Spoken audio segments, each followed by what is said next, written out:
China truly is one of the world's greatest superpowers, and the architect behind modern-day China was the fearsome dictator, Mao Zedong. But how did the son of a peasant farmer become one of China's most influential leaders of all time?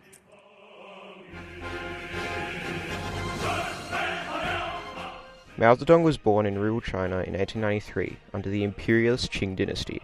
Born to two peasant farmers, his rise to power would traverse the imperial fall of the dynasty and the birth of a new nation, which ultimately resulted in Mao becoming one of the most dominant dictators in history. Today we'll be answering the question of how exactly Mao rose to power.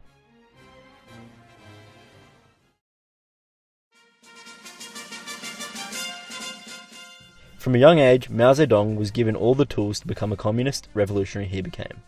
He was influenced by anti-imperialist and Marxist teachings from the early communist thinkers, and after moving to Beijing for university, Mao was able to cultivate these ideas into an ideology that would influence him until his death. The dream of a peasant's revolution.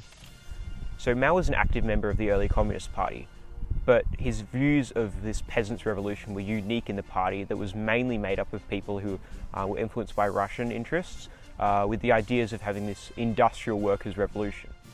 Mao's unique vision of a peasants' uprising was aided when in 1931 he founded and became the leader of a rural communist state in Jiangxi.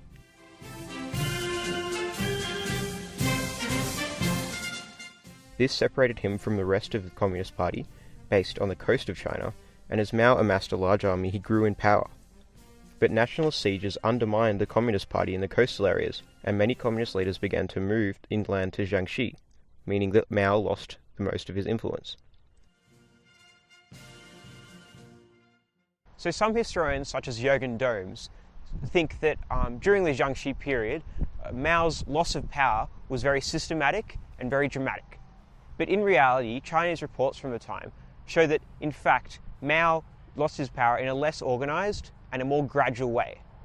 But either way, by 1934, the majority of the Communist Party leadership had moved to Jiangxi. And by this time, there was even more sieges coming from the nationalists, so they had to move even further inland in what's known as the Long March.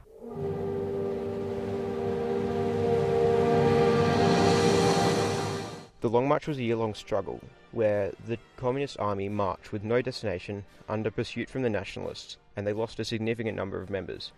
While at the time this was a setback for the Communists, the chaos caused by this did create the perfect conditions for a reshuffling of party power, which was a positive factor in Mao's rise. The most important event in the Long March was the Zunyi Conference, where in early 1935 a meeting was held to revise the Communist Party's military strategies. Historians are divided as to what actually occurred at the conference, and to the extent which it influenced Mao's rise to the very top. Some historians think that the conference placed Mao in the role of chairman of the Politburo, while others claim he became chairman of the Central or Military Affairs Committee. However, according to Chinese accounts, these positions in the party did not even exist at the time. And while the Zunyi Conference was a factor in Mao's rise, the significance of the conference has been greatly inflated by many historians. A better view of the conference has surfaced which fits in with the timeline of party leadership during this period. Many, such as the historian Campin, contend that during the conference, Mao was only promoted to be a standing member of the Secretariat, a group composed of many high-ranking party members. And so while the Zunyi Conference didn't promote Mao to leader of the Communist Party of China, it did put his foot in the proverbial door as a potential leader of the future. And while Mao's rise to power was nowhere near complete following the Long March, propaganda that was extracted from the Long March by his administration crucially added to Mao's cult of personality in the future. The Long March did allow Mao to gain some power in the Communist Party. However, his rise to absolute power was to come for other reasons, and further in the future. After the Long March and subsequent Communist Party triumph in more of China, the party based itself in the central Chinese town of Yan'an. And if the Long March and the Zunyi Conference got Mao's foot in the door of leadership, the Yan'an period locked that door behind him.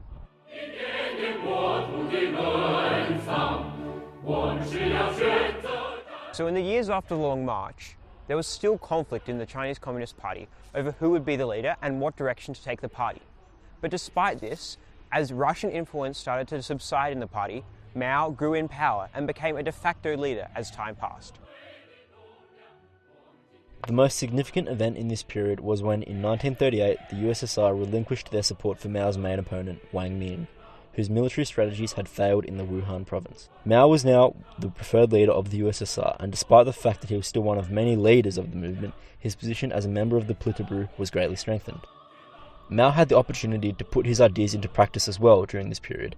These included land reform, rent reduction, state-funded hospitals and schools, and working genuinely for the benefit of peasants and the people under their control.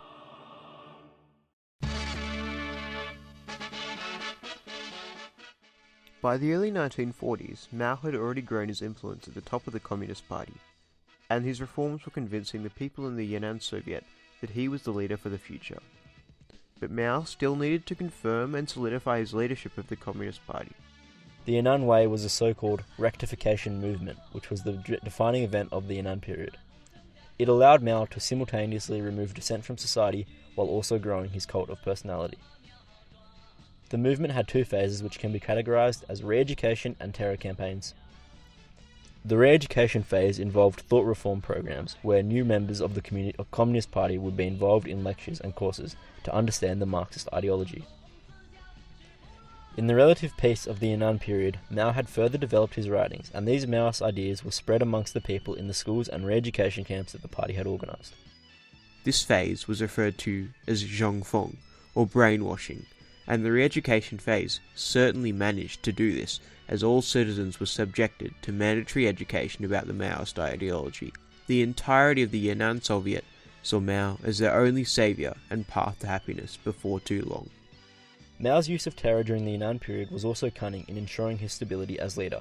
While he himself never directly participated in the acts of terror, men like Kang Sheng were tasked by Mao with the sole purpose of exemplifying what would happen to political dissidents or non-compliant citizens. Kang Sheng was the most fearsome of Mao's goons, and wore black clothes, rode a black horse, and held a black whip, while silencing and killing many of Mao's opponents. The historian Lynch claims that the air of repression in these times led 60 officials in the Communist Party to commit suicide rather than be humiliated by Mao's terror squads. What Mao was able to do through this terror-filled second phase of the Yan'an Way was to lead many people under the Yan'an Soviet to worship him and his ideas merely out of fear. This provides a great picture of the duality of the period, as on one hand there are huge reforms and increases in quality of life of peasants, and on the other hand a black-cladded man riding a black horse executing anyone who did not agree with Mao. Mao used an extremely efficient system in which beneficial reforms, brainwashing and terror were utilized to fast-track the spread of his ideology. As the Maoist ideology grew, so did Mao's cult of personality, as the Yan'an Way venerated him as the only clear leader of the Communist Party. After the terror and re-education of the Yan'an Way, Mao Zedong had established a strong leadership of the Communist Party of China, and in 1943 he became chairman of the party.